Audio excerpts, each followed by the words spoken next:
Hello friends, I welcome you all to my YouTube channel CA Rahul Agarwal classes. Friends, आज की class में हम लोग कैश फ्लो स्टेटमेंट का इनडायरेक्ट मेथड डिस्कस करेंगे। इनडायरेक्ट मेथड में कई लोगों को कंफ्यूजन होती है। आज कोशिश करेंगे उस कंफ्यूजन को दूर करने की। ठीक है, देखिए कैश फ्लो स्टेटमेंट का जो फॉर्मेट है, कैश फ्लो स्टेटमेंट किस तरीके से बनेगा वो अकाउंटिंग स्टैंडर्ड थर्ड में बताया गया है। वैसे तो अब इंड एस आ गए हैं, तो इंड एस में उसका नंबर है 7th, बट अभी भी कुछ कंपनीज इंड एस से बची हुई हैं, उनके ऊपर इंड एस एप्लीकेबल नहीं होते। तो फिर उस केस में जिनके यहाँ अकाउंटिंग स्टैंडर्ड एप्लीकेबल होते हैं, तो AS3 में उसका फॉर्मेट गिवन है कैश फ्लो स्टेटमेंट का। ठीक है, पहले थोड़ा सा बैकग्राउंड समझते हैं कैश फ्लो स्टेटमेंट क्या है, फिर उसके बाद इनडायरेक्ट मेथड पर चलेंगे। देखिए, कैश फ्लो स्टेटमेंट में पहला वर्ड है कैश। यहां पर कैश का क्या मतलब है? कैश का मतलब कैश एंड कैश इक्विवेलेंट से है। जब भी हम कैश की बात करेंगे इस चैप्टर में, कैश फ्लो स्टेटमेंट में, तो उसका मतलब होता है कैश एंड कैश इक्विवेलेंट्स। एक तो कैश हो गया जो हमारा कैश इन हैंड है, दूसरा कैश इक्विवेलेंट्स। अभी कैश इक्विवेलेंट्स क्या होते हैं? कैश इक्विवेलेंट्स का मतलब होता है, कैश इक्विवेलेंट्स की डेफिनेशन वैसे है, short term highly liquid investments convertible into cash within a short period that is up to 3 months। 3 महीने तक जो कैश में कन्वर्ट हो जाए उसको हम लोग कैश बोलते हैं। मतलब बहुत ज्यादा लिक्विड हो, उसको हमें कैश में कन्वर्ट करने में ज्यादा मशक्कत ना करनी पड़े, 3 महीने के अंदर अंदर कैश में कन्वर्ट हो सकता है। जैसे जो गवर्नमेंट के ट्रेजरी बिल्स, कमर्शियल पेपर, ये सब चीजें होती हैं, वो सब क्या है? कैश इक्विवेलेंट से। तो जो इजीली 3 महीने के अंदर अंदर कैश में कन्वर्ट हो सकता है, वो भी कैश का ही पार्ट है। ठीक है, तो कैश एंड कैश इक्विवेलेंट्स समझ में आ गया आप लोगों को? कैश इक्विवेलेंट मतलब जो इजीली कैश में कन्वर्ट हो जाए अप टू 3 months में। दूसरी बात बोलता है फ्लो। फ्लो क्या होता है? अब फ्लो दो तरीके के होते हैं, एक होता है इनफ्लो और दूसरा आउटफ्लो। इनफ्लो किस चीज का? कैश एंड कैश इक्विवेलेंट्स का। ठीक है, मैं कभी भी कैश बोलूं इसका मतलब कैश इक्विवेलेंट उसके साथ जुड़ा हुआ है। ठीक है, मैंने पहले ही बता दी ये चीज। अब कैश एंड कैश इक्विवेलेंट का फ्लो, फ्लो दो हो सकते हैं, या तो इनफ्लो या आउटफ्लो। इनफ्लो मतलब ऐसी ट्रांजेक्शन जिससे कैश एंड कैश इक्विवेलेंट आ रहा है। एग्जाम्पल, जैसे कैश में सेल करी, ठीक है, कमीशन रिसीव करी, कैश रिसीव फ्रॉम डेटर्स, इन सब चीजों में क्या हो रहा है? पैसा आ रहा है, तो ये इनफ्लो हो गया कैश एंड कैश इक्विवेलेंट्स का। आउटफ्लो, आउटफ्लो मतलब जिसमें कैश एंड कैश इक्विवेलेंट हमारे यहां से जा रहे हैं, तो उसमें क्या हुआ? जैसे कैश परचेजेस, रेंट की पेमेंट करना, कमीशन पे करना, ये सारी चीजें जिसमें कैश एंड कैश इक्विवेलेंट हमारे यहाँ डिक्रीज हो रहे हैं, वो सब कहलाते हैं आउटफ्लो। समझ में आ गया? तो फ्लो दो हो गए, इनफ्लो एंड आउटफ्लो। बट ध्यान रखना है, ऐसा भी हो सकता है कि कोई ट्रांजेक्शन में कोई फ्लो ही ना हो रहा हो। जैसे क्रेडिट सेल करी, तो ये ना इनफ्लो है कैश का, ना आउटफ्लो है। हाँ, जब बाद में डेटर से पैसा रिसीव होगा तो वो इनफ्लो होगा। एक दूसरी चीज, जैसे cash deposited in bank, bank में पैसा जमा करवाया, बिजनेस में करंट अकाउंट होता है ना, बैंक में पैसा जमा करवाया, ये कौन सा फ्लो है? कैश तो कम हो रहा है हमारे बिजनेस में से, लेकिन बैंक तो बढ़ रहा है। कैश एंड कैश इक्विवेलेंट हमें पूरा देखना है। तो एक तरफ कैश कम जरूर हुआ लेकिन बैंक बढ़ गया, तो कैश इक्विवेलेंट ही तो बढ़ा, अल्टीमेटली वो नलीफाई हो गया। तो ये भी क्या होगा? No flow. ठीक है, इसमें भी कोई फ्लो नहीं है कैश एंड कैश इक्विवेलेंट का। आया समझ में आप लोगों को? तो हमें कैश के फ्लो की क्या बनानी है? स्टेटमेंट। वो कैसे बनेगी? उसको बनाने के लिए एक्टिविटीज को 3 पार्ट में डिवाइड किया गया है। कौन कौन सी है वो एक्टिविटीज देखिए। सबसे पहले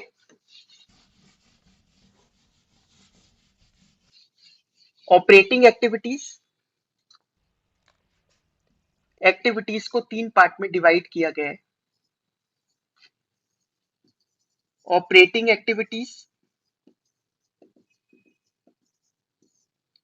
इन्वेस्टिंग एक्टिविटीज और तीसरा है फाइनेंसिंग एक्टिविटीज।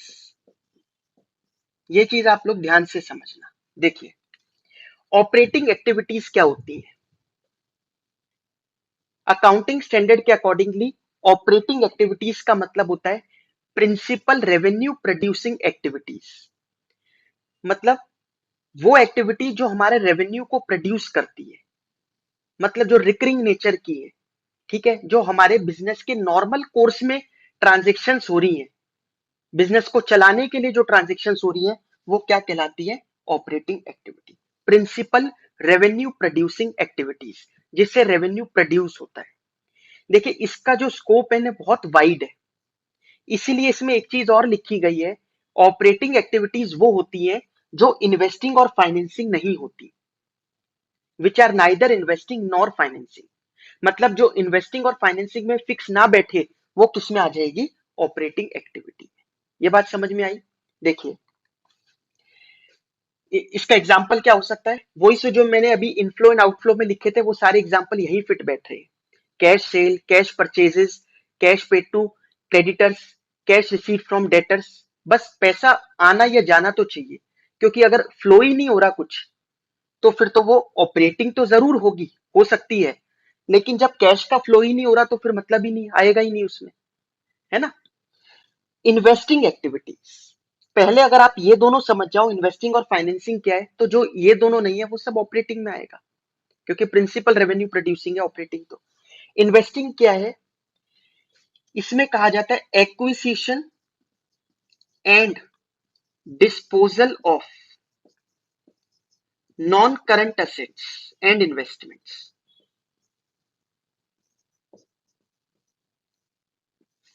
एक्विजिशन मतलब एक्वायर करना, एंड डिस्पोज ऑफ करना, उसको वापस बेचना। किस चीज को? नॉन करंट एसेट्स वगैरह को। और इसमें नॉन करंट एसेट्स के साथ साथ वो एसेट्स भी आ जाती है जो कैश इक्विवेलेंट में नहीं आती। जैसे कुछ तो इन्वेस्टमेंट ऐसी होगी मैंने 2 महीने के लिए करी, तो वो तो कैश में कन्वर्ट हो जाएगी, वो किसका पार्ट बन गई?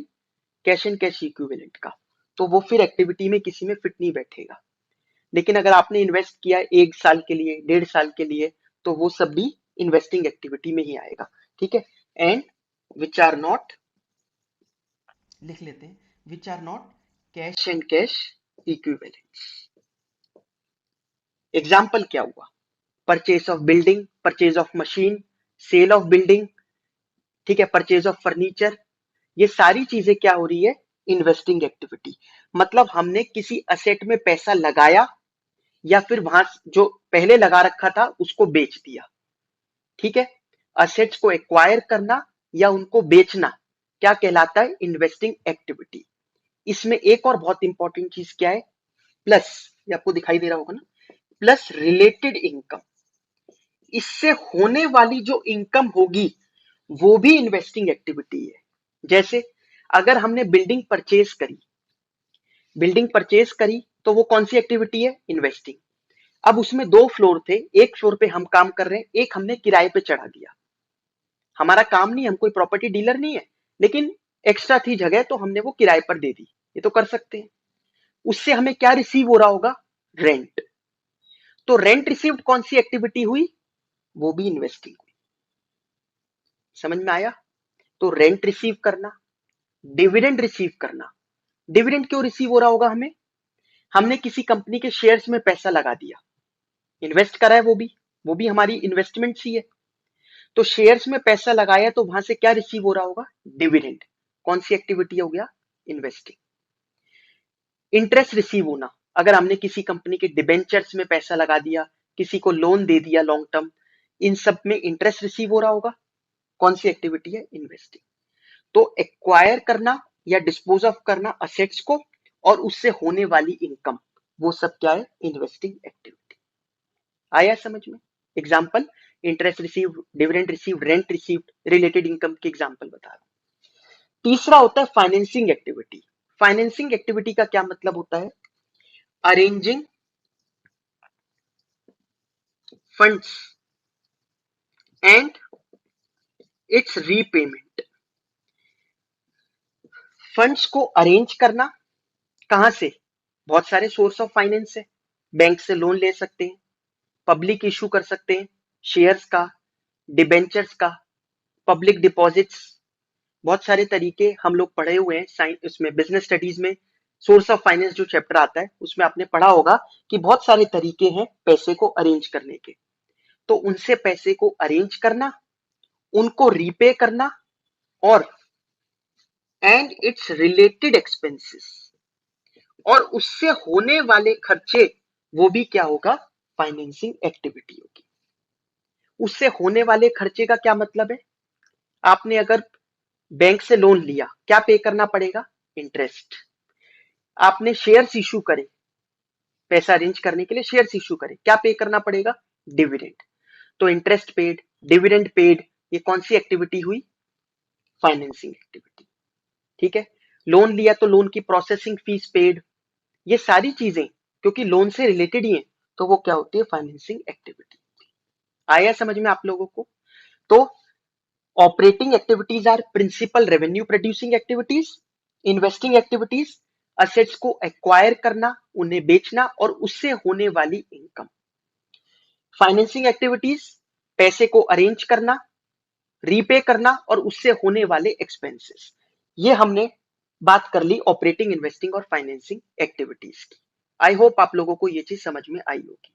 देखिए होता क्या है, इन्वेस्टिंग एक्टिविटी और फाइनेंसिंग एक्टिविटी तो डायरेक्टली ही निकाली जाती है। ठीक है। ये दोनों तो डायरेक्टली, भाई पैसा आया है तो प्लस कर दो, पैसा गया है तो माइनस कर दो। जब हम करेंगे तब आपको समझ में आएगा। इनमें तो ठीक है, ऐसे ही होता है दोनों में। लेकिन ऑपरेटिंग एक्टिविटी को निकालने के, मतलब cash flow from operating activity को निकालने के दो तरीके बताए गए। एक है डायरेक्ट मेथड और एक है इनडायरेक्ट मेथड। हम दोनों डिस्कस करेंगे।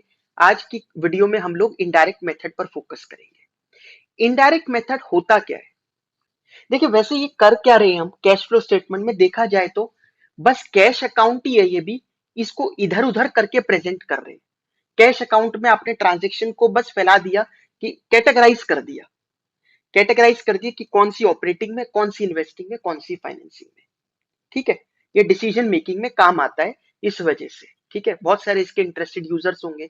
कोई ये देखना चाहे कि अगर बैंक से आप लोन लेना चाहो तो बैंक ये देखे कि आपके यहाँ कैश का फ्लो है भी ऑपरेटिंग एक्टिविटी से, मतलब आपके सामान बिकता बिकता भी है, बिकता तो है लेकिन अगर सारा क्रेडिट पर बेच देते हो, कुछ कैश का फ्लो ही नहीं रहता आपके, तो फिर रीपे कैसे करोगे लोन को? ठीक है। तो ये कैश फ्लो स्टेटमेंट एनालिसिस करने में बहुत काम आता है किसी की बुक्स ऑफ अकाउंट्स की।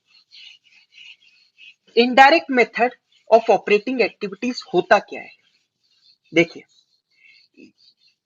जो हम प्रॉफिट एंड लॉस बनाते हैं कंपनी में, तो वैसे statement of profit and loss बनती है, अकाउंट नहीं बनता। तो जो statement of profit and loss बनता है उसमें जो लास्ट में प्रॉफिट निकल कर आया उसको उठाकर उसको बोला जाता है क्या ये ऑपरेटिंग एक्टिविटी से कैश है? हम कहते नहीं, इसमें तो बहुत सारी दिक्कतें। क्या हम पी एंड एल के प्रॉफिट को कैश फ्लो मान सकते हैं इस साल का? अगर किसी के यहाँ प्रॉफिट है 20,000 रुपए का, तो क्या उसकी दुकान पे जाएंगे 31 मार्च को और पूछेंगे कि आपके सच में 20,000 रुपए ही है कैश, क्योंकि आपने प्रॉफिट दिखाया है? वो कहेगा क्या बात कर रहे हो। क्यों? क्योंकि प्रॉफिट इतना हुआ इसका मतलब ये नहीं कि आपके पास इतना पैसा बच गया। प्रॉफिट में तो बहुत सारी ऐसी चीजें होंगी जो कैश की नहीं है, क्योंकि हम लोग तो अक्रूवल बेसिस पे अकाउंटिंग करते हैं। जैसे अगर सामान हमने क्रेडिट पर ही परचेज किया है तो पैसे का आउटफ्लो ही नहीं हुआ होगा ज्यादा, और हमारा कैश एक्चुअल में ज्यादा होगा एज कंपेयर टू प्रॉफिट। आप समझ रहे हो मेरी बात को, कि प्रॉफिट उतना ही होना जितना कैश है हमारे, वो बिल्कुल गलत है सोचना। अच्छा ऐसे तो एक नॉन कैश खर्चे भी बहुत सारे होते हैं, जैसे डेप्रीसिएशन। अब डेप्रीसिएशन आप बुक्स में लिखते हो, खर्चों में लिखते हो ना, पी एंड एल बनाते वक्त टू डेप्रीसिएशन, बट क्या ये किसी को दे के आते हैं पैसा हम? नहीं। तो पैसा तो कम नहीं होता बट खर्चों में लिखते हैं।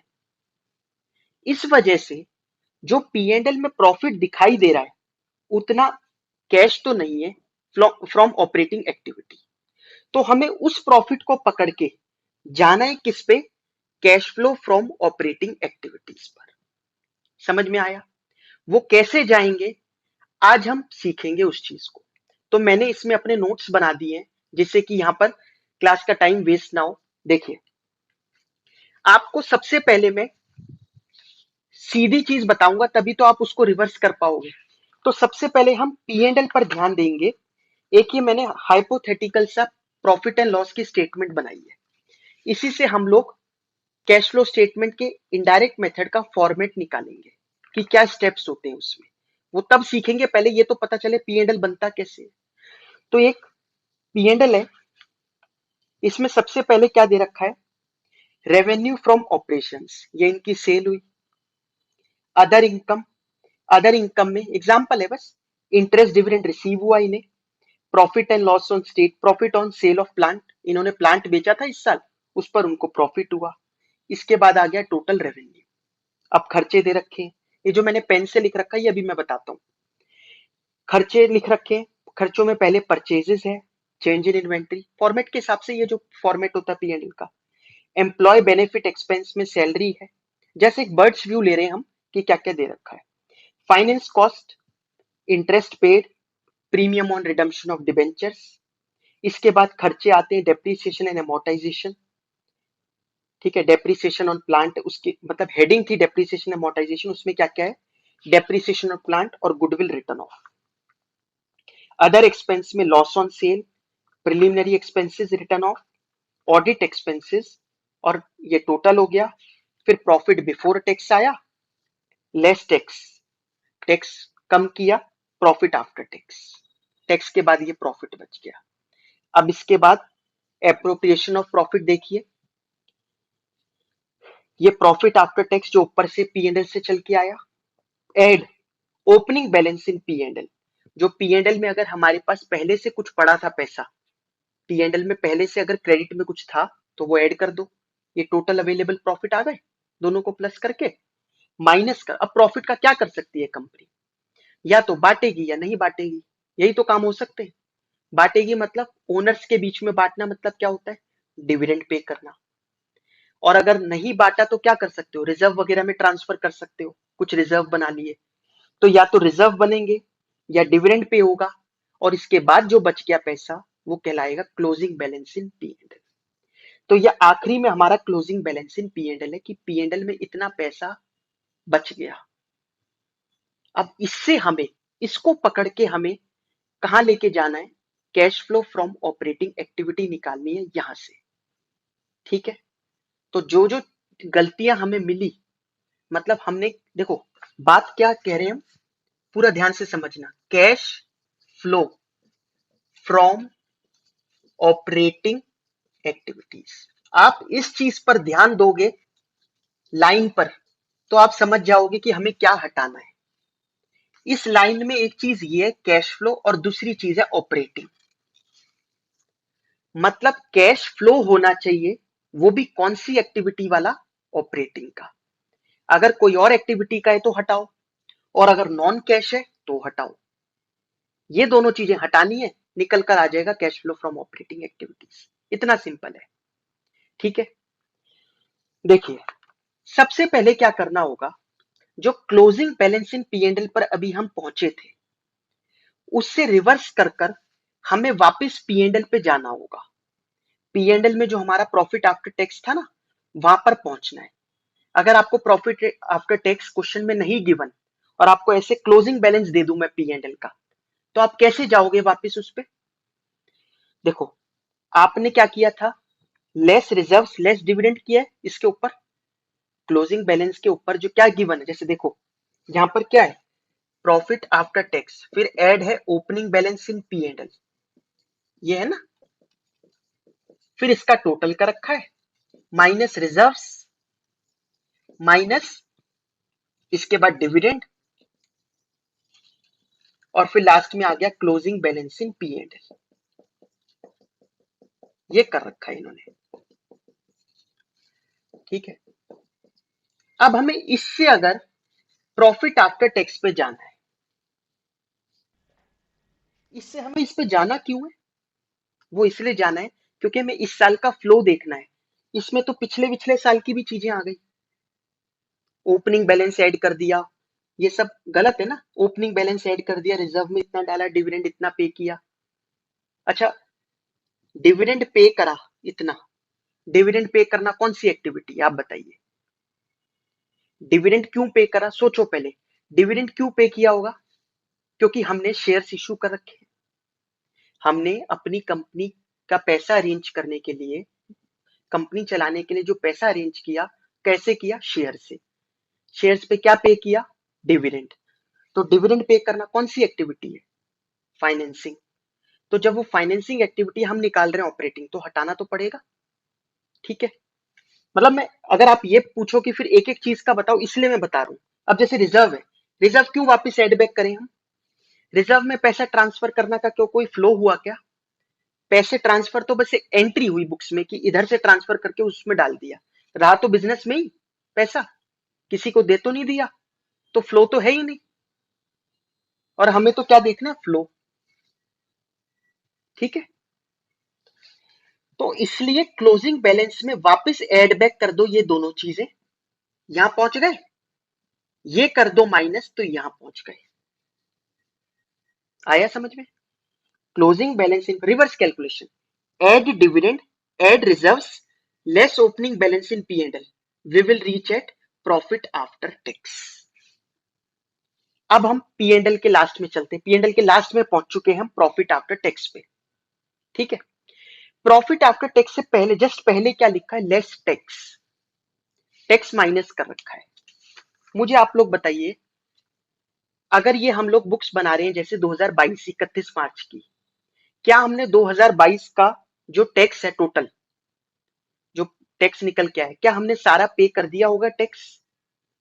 2022 का टैक्स क्या 2022 में ही पे हो चुका होगा? नहीं पे हुआ होगा। इसका डिसीजन तो बाद में निकलेगा, क्योंकि देखिए, अकाउंट्स फाइनल 31 मार्च को तो नहीं हो पाएंगे। 31 मार्च तक के अकाउंट्स तो बाद में ही फाइनल होते हैं। ऐसा तो है नहीं 31 मार्च तक तो वो बंदा दुकान खोल के ही बैठा था। शाम को ही क्या वो सबसे पहले सारी बुक्स पूरी क्लोज कर लेगा, अपनी पूरे साल का प्रॉफिट कैलकुलेट कर लेगा, पी एंड एल बना लेगा और टैक्स सरकार को जाके जमा कराएगा?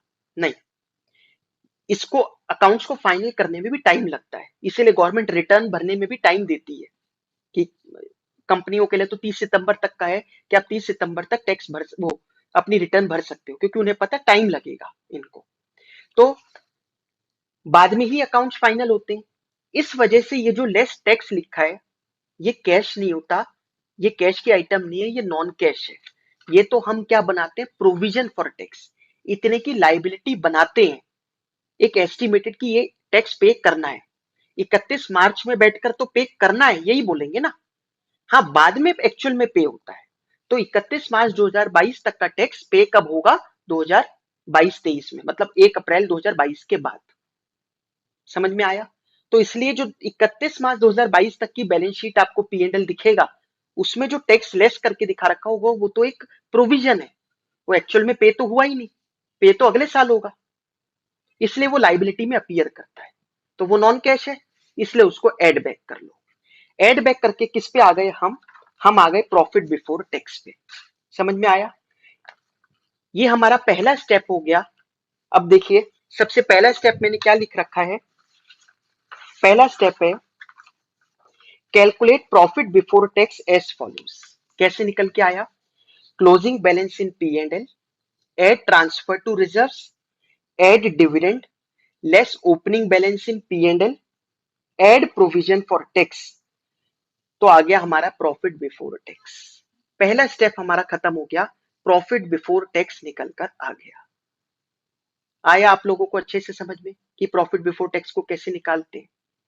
ठीक है, आगे बढ़ते हैं। अब पी एंड एल पर फिर से ध्यान दीजिए। पी एंड एल में आपको, अगर हम पी एंड एल शुरू से चलें, एक काम करते हैं, लिख लेते हैं कौन सी क्या एक्टिविटी है। अदर इनकम में आपको गिवन है interest dividend received. Interest dividend received कौन सी एक्टिविटी है? वैसे तो आपके सामने यहाँ लिखा ही हुआ है मैंने, ये इन्वेस्टिंग एक्टिविटी है। क्यों? इंटरेस्ट क्यों रिसीव हो रहा होगा? आपने पैसा इन्वेस्ट कर रखा है, या तो बैंक में एफडी वगैरह करवा रखी है, या फिर किसी के कंपनी में आप किसी को लोन दे रखा है, लॉन्ग टर्म लोन वगैरह, तो उससे इंटरेस्ट रिसीव हो रहा है। तो पैसा इन्वेस्ट कर रखा है ना आपने। इंटरेस्ट रिसीव करना, डिविडेंड रिसीव करना, या profit on sale of plant. Plant कौन सी एक्टिविटी थी? प्लांट परचेज करना, सेल करना, कौन सी एक्टिविटी थी? इन्वेस्टिंग। उससे होने वाली इनकम भी कौन सी होती है? इन्वेस्टिंग। तो ये दोनों तो हो गई इन्वेस्टिंग एक्टिविटी। ठीक है। Purchase of stock in trade खर्चा है, कोई बात नहीं, ये तो नॉर्मल खर्चा है, मतलब ऑपरेटिंग ही है। रेवेन्यू को प्रोड्यूस करने के लिए खर्चा ये वाला करना पड़ रहा है ना, तो प्रिंसिपल रेवेन्यू प्रोड्यूसिंग एक्टिविटी ही हुआ ये भी। चेंज इन इन्वेंट्री में दिक्कत नहीं है, एम्प्लॉय बेनिफिट ठीक है, सैलरी तो देनी ही पड़ेगी। लेकिन फिर आती है इंटरेस्ट पेड और premium on redemption of debentures. ये कौन सी एक्टिविटी है? फाइनेंसिंग। क्यों? सोर्स ऑफ फाइनेंस, पैसे को अरेंज करना, उन्हें रीपे करना, और उससे होने वाले खर्चे, वो सब कौन सी एक्टिविटी कहलाते हैं?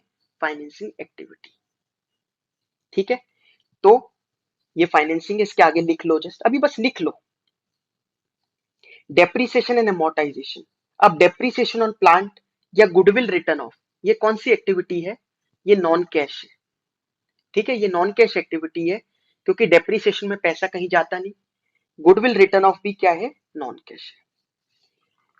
नेक्स्ट देखिए, अदर एक्सपेंस में क्या क्या गिवन है? Loss on sale of furniture, furniture को बेचा, उससे लॉस हुआ। अब loss on sale of furniture क्या कैश आइटम है? आपने फर्नीचर 10 साल पहले खरीदा था 1 लाख का, आज वो 20,000 में बिक गया, तो आपने लॉस निकाला। लॉस कैसे निकाला होगा? वो 1 लाख का खरीदा था, उसकी डेप्रिशिएटेड वैल्यू हो सकता है आपकी बुक्स में 26,000 हो, वो बिक गया 20,000 में, लॉस कितना हुआ? 6,000 का। तो क्या ये 6,000 रुपए हम किसी को दे के आते हैं? नहीं, बट ये तो बुक्स में एक एंट्री कर रहे हैं हम लॉस की, एक्चुअल में पैसा किसी को दिया थोड़ी ना है, तो ये क्या है? नॉन कैश है। ठीक है। ऑडिट एक्सपेंस, ये तो कैश ही होगा। तो देखिए, ये हमने बस लिख लिया कि कौन सी हमें इन्वेस्टिंग या फाइनेंसिंग लगी, या कौन सी हमें नॉन कैश लगी, ये लिख के रख दिया। अब आगे के स्टेप्स बड़े सिंपल हो जाएंगे इसकी वजह से। नेक्स्ट क्या हमें करना है, देखिए। अब दूसरा स्टेप होता है नॉन कैश आइटम्स को हटाना। नॉन कैश आइटम्स कौन कौन सी दिखी आपको इसमें? एक तो है depreciation on plant, goodwill written off, फिर loss on sale of furniture. ये सब क्या थी? नॉन कैश आइटम्स थी, इसको हटा देंगे। तो नेक्स्ट स्टेप क्या हो गया? अब हटाने का मतलब क्या है, कैसे हटाएं? देखो, आप कहां पर पहुंचे थे पहले स्टेप में? प्रॉफिट बिफोर टैक्स पे। आप नीचे प्रॉफिट पे हो, खर्चे माइनस कर रखे थे। क्या किया था? इनकम माइनस एक्सपेंस करके प्रॉफिट आया था ना। हम इस प्रॉफिट पर खड़े हैं, कुछ इनकम्स लिखी थी, कुछ खर्चे लिखे थे। अब वो खर्चे आपको पता चले ये ऑपरेटिंग नहीं है, मतलब ऑपरेटिंग या फिर कैश वाले नहीं है, और हमें तो कैश वाले ही निकालने हैं। तो उन खर्चों को कम कर रहे हो, उन खर्चों को हटा रहे हो, तो खर्चे कम कर रहे हैं तो प्रॉफिट और बढ़ेगा ना। समझ में आई बात? आप अपने खर्चे कम करोगे तो प्रॉफिट और बढ़ जाएगा। तो ये जो हम नॉन कैश एक्सपेंसेस हटा रहे हैं, उसको ऐड करना पड़ेगा। तो दूसरा स्टेप क्या हुआ? Add non cash items charge to P and L. जो पी एंड एल में चार्ज कर दिए थे, उनको वापस ऐड बैक करके हटा दो। वो क्या क्या हो सकते हैं? ठीक है, वो यहां पर दे रखे हैं। Depreciation written off, intangible assets written off, जिसका example goodwill, patents, trademark etcetera, कुछ भी अगर ये राइट ऑफ कर रहे हैं हम इंटेंजिबल एसेट्स को, तो उसको ऐड बैक करा। तीसरा है loss on sale of assets, जो असेट्स बेची उस पर लॉस हुआ, उसको भी हम ऐड बैक कर देंगे, क्योंकि वो भी एक नॉन कैश आइटम है। तो दूसरे स्टेप में हमने नॉन कैश आइटम्स का इंपैक्ट हटाया अपने पी एंड एल स्टेटमेंट में से। समझ में आ गया? पहले स्टेप में पीबीटी पे पहुंचे थे, दूसरे स्टेप में अपने नॉन कैश का पी एंड एल में नॉन कैश छाटे और उसका इंपैक्ट हटा दिया। समझ में आ गया आप लोगों को? Third step. अब थर्ड स्टेप में क्या करेंगे? फाइनेंसिंग का इंपैक्ट हटाएंगे। फाइनेंसिंग देखो कौन कौन सी आपको दिख रही है। एक तो इंटरेस्ट पेड, और एक premium on redemption of debentures. देखो, premium on redemption of debentures है, पूरा रिडम्पशन ऑफ डिबेंचर नहीं है। डिबेंचर्स क्या होते हैं, मतलब लोन एक तरीके का। तो हमने 100 रुपए लिए और हम वापस कर रहे हैं 105, तो खर्चा कितना हुआ, 5 ही तो हुआ, क्योंकि हम 5 रुपए के प्रीमियम पे कर रहे हैं। हम 105 दे रहे हैं तो 105 खर्चा थोड़ी ना, 100 तो उसी के पैसे वापस कर रहे हो आप, ये खर्चा कैसे हो सकता है। खर्चा तो ओवर एंड अबव क्या दे रहे हो, तो ओवर एंड अबव उसको प्रीमियम देना पड़ा हमें, वो डिबेंचर चैप्टर में डिटेल में पढ़ ही लेंगे हम लोग। तो premium on redemption of debentures मतलब जो एक्स्ट्रा पेमेंट हो रही है, नॉट फुल, पूरा रिडम सिर्फ रिडम्पशन नहीं लिखा, प्रीमियम ऑन रिडम्पशन लिखा है, मतलब जो एक्स्ट्रा पेमेंट होती है वो खर्चा है। तो फाइनेंसिंग का इंपैक्ट हटाना है, कैसे हटाएंगे, ये खर्चों में लिखा है, मतलब पहले माइनस किए हुए हैं खर्चे, ये माइनस किया है, हटाने के लिए क्या करेंगे, एड बैक। तो एड फाइनेंसिंग एक्टिविटीज, लेकिन आगे जो मैं बोल रहा हूं वो बहुत इंपॉर्टेंट बात है, क्या, charge to P and L. सारी फाइनेंसिंग एक्टिविटी ऐड नहीं करनी, जो पी एंड एल में गई है उसी को तो ऐड करोगे, तभी तो। देखो सारी क्या, ऐसे तो शेयर्स इशू करना भी फाइनेंसिंग एक्टिविटी है, क्या ऐड कर दूं, क्या वो पहले पी एंड एल में लिखी थी हमने जो ऐड कर रहे हैं, नहीं भाई, हम इनडायरेक्ट मेथड में अपने पी एंड एल को ठीक कर रहे हैं, अपने पी एंड एल में से आइटम कुछ हटा रहे हैं ऑपरेटिंग पर पहुंचने के लिए। तो पी एंड एल में होगी चीज तब तो हटाएंगे, पी एंड एल में होगी नहीं तो क्यों हटाएंगे, ठीक है। तो एड फाइनेंसिंग एक्टिविटीज कौन सी, charge to P and L such as interest paid, premium on redemption of debentures. समझ में आ गया, तो जो पी एंड एल में भी फाइनेंसिंग एक्टिविटीज होगी सब हटा देंगे, बट वो पी एंड एल में होनी चाहिए। इसका ये भी स्टेप समझ में आया आप लोगों को। नेक्स्ट स्टेप, अब हटाते इन्वेस्टिंग एक्टिविटीज। इन्वेस्टिंग कहां दिख रही है पी एंड एल में, ऊपर दिख रही है अदर इनकम में। अच्छा ये तो लेकिन इनकम में दिख रही है, interest dividend receive, profit on sale of plant, ये इनकम में दिख रही है, मतलब ये तो पहले प्लस की होगी, क्योंकि इनकम्स में प्रॉफिट निकालने के लिए ये प्लस हुई है, इसका इंपैक्ट हटाने के लिए क्या करोगे, माइनस करोगे। तो डिडक्ट इन्वेस्टिंग एक्टिविटीज, लेकिन कौन सी, taken to P and L, जो पी एंड एल में हो वो। क्या परचेज ऑफ प्लांट भी माइनस कर दूं मैं इसमें, नहीं, वो पी एंड एल में था ही नहीं। जो investing activities P and L में पहुंची हैं उसको ही तो हटाओगे। समझ में आया, ये लॉजिक है इसका, ठीक है, इनडायरेक्ट मेथड का। तो deduct investing activities taken to P and L such as interest dividend received, profit on sale of assets, जो भी investing activity P and L में पहुंची उसका इंपैक्ट हटा दो। इस बार लेकिन बोला डिडक्ट करो, क्योंकि वो पहले ऐड की थी। चारों स्टेप समझ में आ गए यहां तक के, पीबीटी निकालना है, दूसरे स्टेप में नॉन कैश आइटम प्लस करनी है, तीसरे स्टेप में फाइनेंसिंग एक्टिविटीज ऐड करनी है, चौथे में इन्वेस्टिंग एक्टिविटीज माइनस करनी है, ठीक है। नेक्स्ट स्टेप, पांचवा स्टेप क्या होता है, देखिए आप पीएनएल पर गौर करो। पीएनएल में जैसे हमने पहला लिखा सेल, तो सेल तो दो टाइप की होती है, एक कैश सेल और एक क्रेडिट सेल। तो हो सकता है इसमें क्रेडिट सेल भी हो, है ना, ऐसे तो हर चीज में हो सकता है।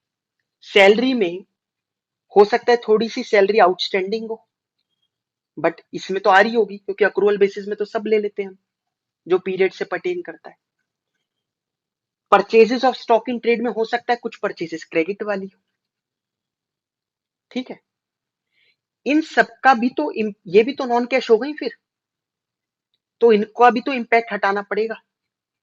अब इनका इम्पैक्ट हटाने के लिए हमें क्या करना है, देखिए ये सब चीजें जो भी नॉन कैश हुई होंगी अगर, तो ये हमारे पीएनएल के साथ साथ बैलेंस शीट को भी हिट करेंगी।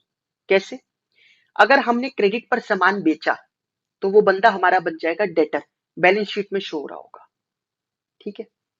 अगर हमने क्रेडिट पे परचेज किया तो वो क्या बन जाएगा, क्रेडिटर, बैलेंस शीट में पहुंचेगा।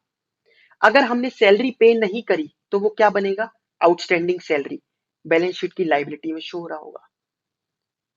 तो कोई भी अगर नॉन कैश आइटम होगी पीएनएल में, तो वो या तो करंट एसेट या करंट लाइबिलिटी की फॉर्म में आपको बैलेंस शीट में दिखाई दे रही होगी।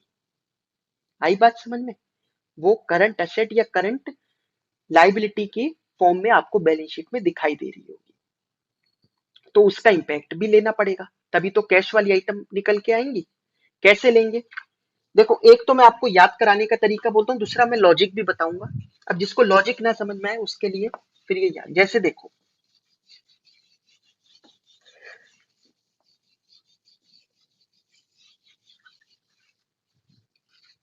पहले लॉजिक समझो क्या है। जैसे डेटर है, डेटर साल के शुरू में 10,000 के थे, हमने और क्रेडिट सेल करी, सेल करी तो डेटर बढ़ेंगे, डेबिट में आएगा, इतना तो पता ही होगा आप लोग, 1,00,000 रुपए। कैश रिसीव हुआ इनसे 80,000 का, और क्लोजिंग बैलेंस बच गया 30,000 रुपए। तो 1,10, 1,10। आपको बैलेंस शीट गिवन होगी, बैलेंस शीट में ओपनिंग और क्लोजिंग बैलेंस गिवन होंगे, इस साल के और पिछले साल के। तो आपको बैलेंस शीट में ये दोनों दिखाई दे रहे होंगे। लॉजिक की अगर मैं बात करूं तो लॉजिक ये कहता है कि पी एंड एल में क्या दिखाई दे रहा है, क्रेडिट सेल, क्योंकि सेल दोनों दिख रही होगी, कैश सेल क्रेडिट सेल, और हमें तो कैश फ्लो चाहिए। क्रेडिट सेल में तो कैश फ्लो नहीं हुआ, क्रेडिट सेल में तो नहीं हुआ, लेकिन उस बंदे ने पैसा दिया होगा तब तो कैश का फ्लो हुआ होगा। ठीक है, आपने सामान बेचा, उसमें पूरा पैसा नहीं आया, लेकिन कुछ तो दिया होगा डेटर ने, तो वो ले लो। क्रेडिट सेल हटा दो माना, लेकिन वो तो लो फिर जो डेटर ने पैसा दिया है। ठीक है, तो हमें 1,00,000 का इंपैक्ट हटाना है। 1,00,000 सेल में दिखाई दे रहा है इनकम में, तो उसमें से हटा दो -1,00,000, क्योंकि इनकम में दिखाई दे रहा है हमारे पी एंड एल में। और कैश मिला कितना उस डेटर से, 80,000, वो ऐड कर दो। अब देखिए ये कितना आ गया, -20,000 रुपए। इसका मतलब हमें 20,000 रुपए को माइनस करना है। ये तो लॉजिक हुआ, लेकिन इसको याद कैसे करना है और इसको प्रेजेंट कैसे करना है? क्या हम ऐसे करके दिखाएंगे पेपर में एक एक अकाउंट बना के? नहीं, बिल्कुल नहीं। हमें क्या कहा गया है, आप सीधा सीधा बस ऐड करो decrease in current asset and increase in current liability, less करो increase in current asset and decrease in current liability. बस आप इतना कर दो, ये सब इंपैक्ट अपने आप हो गए। कैसे? ऐड करो डिक्रीज इन करंट एसेट और लेस करो इंक्रीज इन करंट लायबिलिटी। यहां चेक करना जरा, पहले 10,000 था, फिर 30,000 हो गया क्लोजिंग बैलेंस डेटर का, कितना बढ़ा, 20,000 रुपए। इंक्रीज इन डेटर है, क्या करेंगे, माइनस। इतना कर दिया, अपने आप उसका इंपैक्ट आ गया। ठीक है, याद कैसे करें? कई बार लोगों को कंफ्यूजन हो जाती है, ये ऊपर लिख देते हैं ये नीचे लिख देते हैं। तो आप कोई भी एक चीज याद कर लो, जैसे डेटर, डेटर अगर कम हो रहे होंगे, डेटर हमारे कम हो रहे होंगे, तो आपको क्या लगता है पैसा आया होगा या गया होगा? डेटर कम हो रहे हैं इसका मतलब पैसा आया है, पैसा आया मतलब प्लस करना है, मतलब decrease in current asset add करना है। बाकी तो अपने आप बनता चला जाएगा, उल्टा है, decrease in current asset and increase in current liability add करना है, इसका उल्टा माइनस करना है। आया समझ में? ये चीज है। तो ये हमारा हो गया नेक्स्ट स्टेप। ठीक है, step number 5, make working capital adjustments. Last क्या होता है देखिए, हमने पहले स्टेप में क्या किया था, पहले स्टेप में हमने पीबीटी निकाला था। उस वक्त मैंने आपको कहा था टैक्स को ऐड कर दो, क्योंकि वो प्रोविजन फॉर टैक्स है। उस साल का टैक्स उस साल पे हो ही नहीं सकता, क्योंकि अभी तो हमने पूरी वर्किंग करी नहीं, अभी तो अकाउंट्स को फाइनल करने में टाइम लगेगा, वो मार्च के बाद ही पॉसिबल है। मार्च तक तो हम काम ही कर रहे हैं, बिजनेस ही चला रहे हैं, तो मार्च तक कैसे पे कर दिया होगा हमने अपना टैक्स, बाद में करा होगा। लेकिन अगर इस साल का टैक्स अगले साल पे किया होगा, तो इस साल भी तो किसी साल का टैक्स पे किया होगा, पिछले साल का, उसमें भी तो आउटफ्लो हो रहा होगा। इस साल का तो हटा दिया हमने ओपन फर्स्ट में ऐड करके, तो इस साल जो हमने पिछले साल वाला टैक्स पे किया है उसको डिडक्ट कर दो। तो लास्ट स्टेप क्या है, deduct actual tax paid during the year. आया आप लोगों को समझ में? पक्का? तो ये हमारी कुछ हम लोगों ने स्टेप्स पढ़े हैं, लॉजिक समझा है cash flow from operating activities को निकालने का। ठीक है, इसको एक जगह पर भी दे रखा है मैंने एक साथ, पूरा cash flow from operating activities, ये आपको दिखाई दे रहा होगा यहाँ पर। ठीक है, बाकी चीजें हम लोग फिर नेक्स्ट क्लास में करते हैं। Thank you so much.